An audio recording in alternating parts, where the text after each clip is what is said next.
Bueno, y respecto al problema número 20, seguimos en soluciones.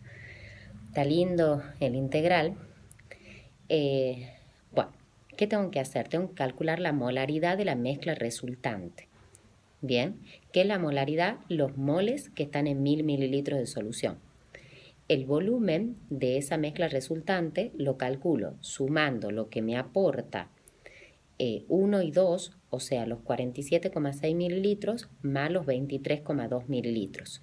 De esa manera obtengo el volumen final de la mezcla. A esos tres datos yo debo calcular los moles, o sea, los moles que están contenidos en esos 47,6 mililitros que yo agrego para mi mezcla.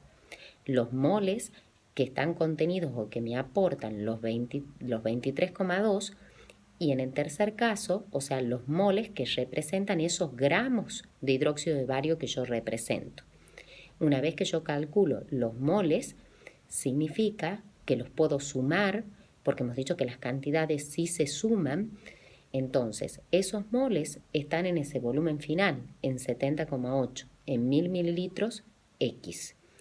En el caso que le hubieran pedido, por ejemplo, la normalidad, trabajen calculando la molaridad y después hacen normalidad igual a molaridad por R, donde R vale 2, que es el número de grupos oxidrilos. Respecto al problema número 21, que es un problema de equilibrio químico, bastante para pensarlo, tengo que ver que tengo un inicio de reacción. En ese inicio de reacción ya tengo la concentración en molaridad, porque me dice que tengo 2 moles de amoníacos en un recipiente de 1 litro. Pero después me dice que en el equilibrio me han quedado o se encontró 1 mol de amoníaco. Significa que para razonar el equilibrio yo tengo que decir, o sea, 2 moles tenía al inicio menos 2 por X, o sea, lo que se disocia, o sea, lo que se separa de ese amoníaco para formarme hidrógeno y nitrógeno. Pero adelante del amoníaco hay un coeficiente 2, significa que esa X se multiplica por 2. Cuando yo del lado de los productos, o sea, pongo XX, adelante del hidrógeno hay un 3, significa que esa X la tengo que multiplicar por 3. Y como en el nitrógeno no hay ningún número, significa que se forma X. Esto es matemática pura, o sea, que de esa manera calculo el valor de X para calcular las concentraciones en equilibrio, tanto del hidrógeno como del nitrógeno, porque del amoníaco ya tenemos que vale 1. De esa manera reemplazo en la fórmula de Kc y obtengo el valor de la misma. Respecto al problema número 22, bien, es un problema también de equilibrio donde estamos frente al principio de Lechatelier. Hay un dato que tenemos que ver, el delta de H positivo. Siempre que me lo dan a la par de la reacción, es de la reacción directa, ¿bien? Que va de izquierda a derecha, ¿bien? Significa que esa es la reacción endo, pero la inversa es la exo. Cuando se dice que se disminuye el volumen del recipiente, hemos dicho, cuando yo he explicado la ley de Boyle y Mariotte, si yo disminuyo la presión, como son inversamente proporcionales, disminuyo el volumen, aumenta la presión. Y cuando aumenta la presión, se desplaza hacia donde hay menor número de moles gaseosos. Esos números de moles gaseosos, ustedes los van a sacar mirando la reacción química.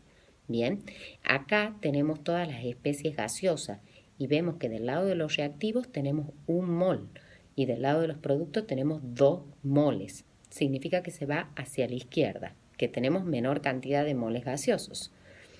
Después, al agregar el óxido nítrico, o sea, aumentar su concentración, para contrarrestar ese exceso se tiene que ir sí o sí hacia la izquierda, porque si yo voy hacia la derecha voy a seguir generando mucho más óxido nítrico. Y al disminuir una temperatura, siempre se desplaza en sentido de la reacción exotérmica, que hemos dicho que es la que va hacia la izquierda.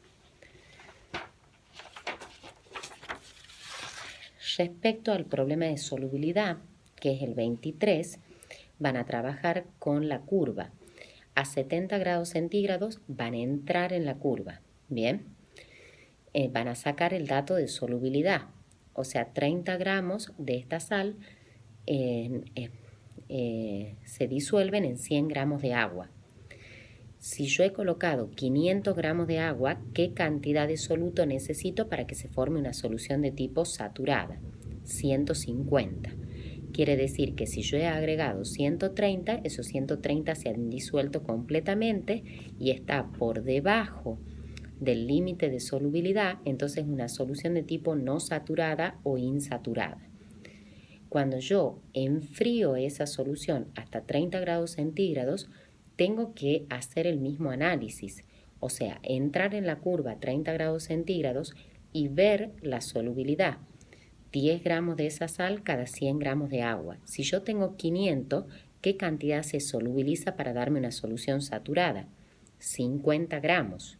Entonces, yo en 70 había agregado 130 gramos. Bien, 130 gramos que se habían solubilizado completamente. Cuando yo disminuyo la temperatura, para que sea una solución saturada se disuelven 50. Entonces quiere decir que tengo que hacer una resta entre los 130 menos los 50 para ver lo que no se solubiliza, que es lo mismo decir lo que precipita, porque es una solución de tipo sobresaturada a esa temperatura. Respecto al problema número 24, estamos frente a un problema de equilibrio iónico, donde esa fórmula general me lleva a pensar que es un ácido monoprótico, o sea que pierde un protón. Para calcular su molaridad, pH y pOH, lo primero que tengo que hacer es sacar la molaridad de esa solución de ácido. Al ser monoprótico y calcular la molaridad del ácido, significa que es igual a la concentración protón, reemplazo en menos logaritmo del protón para calcular el pH y después puedo hacer la diferencia con 14 menos pH para calcular el pOH. Y respecto al problema número 25, que es un pH de mezcla, donde tenemos dos solutos diferentes, un ácido y una base. El ácido, cuando se ioniza, me va a generar los protones. La base me va a generar los oxidrilos, que son mis dos iones vedet que a mí me interesan para entrar en el problema de equilibrio iónico. Entonces, lo primero que yo tengo que hacer es un dato que calculo de esa mezcla resultante, que es sumando los volúmenes que me aporta la solución ácida y la solución de la base, porque los volúmenes eran aditivos. Bien. Después me voy a razonar con el ácido sulfúrico. Bien. Me da de dato el pH, significa que yo voy a calcular la concentración protón. Bien. Cuando yo calculo la concentración protón, significa que esa concentración está en los 1000 mililitros.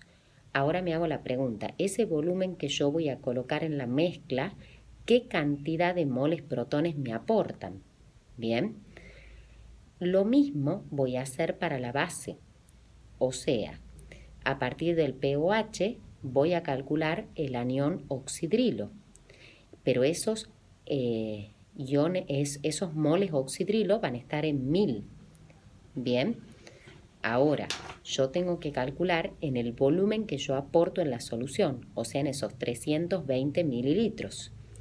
Cuando yo tengo ya la cantidad de protón y la cantidad de oxidrilo, yo les había dicho, ustedes tienen que fijarse cuál es el numerito más grande. ¿Para qué? Porque de esa manera me doy cuenta cuál es el ion, o sea, el protón o el oxidrilo que está en exceso o remanente. El número más grande es el del protón. Entonces significa que yo voy a tener que restar protón menos oxidrilo. Bien, entonces de esa manera yo obtengo obtengo el dato de protón. Esos protones, esos moles protones, están en el volumen final, en 1000 mililitros X. ¿Por qué? Porque para calcular el pH yo debo hacer que la concentración esté en molaridad. Bien, y de esa manera calculo el pH. Recuerden que yo les he dicho que cuando ustedes tienen una mezcla de un ácido y de una base, se calcula digamos, la cantidad de ese protón u oxidrilo que está remanente, o sea, en exceso, que no ha reaccionado equimolecularmente, porque a partir de eso es que se calcula el pH.